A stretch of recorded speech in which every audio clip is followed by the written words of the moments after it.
Masala Mama here. Let's make winter greens or Sarson ka saag, also called rapini. Now, this is how I have been making it lately and I like it. So if you make it differently, that's fine. You're going to wash all of your ingredients. I'm going to post them on the screen. I'm putting this in my Instapot. I put the rapini in and I put in about 150 ml of water and I cover it. I don't pressure it, just cover it.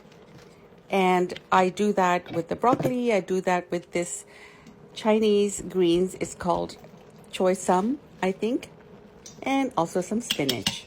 And you keep adding all these greens and you keep covering and steaming until they go down so you can put in the next greens.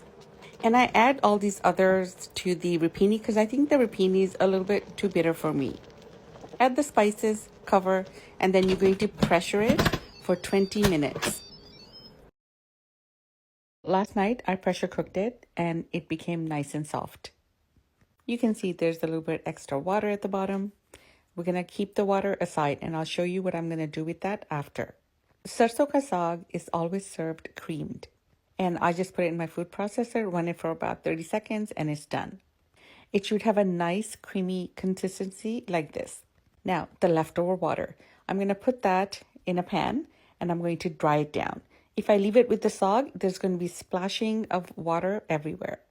Because anytime you have creamed food, it will splatter. Put the saag in there, heat it, cover it, and set it aside.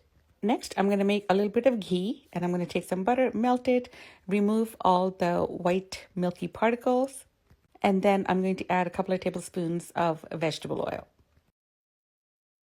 Now we're going to make tadka for the sarson ka saag. In an open saucepan or a frying pan like this, put your ghee in it, put in the onions, and you're going to fry them for about 45 minutes on low-medium heat until they soften.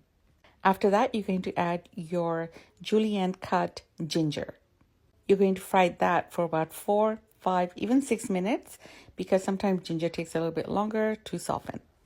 Add your chopped green chilies and fry that for about 30 seconds and then you're going to put this tadka on top of your saag.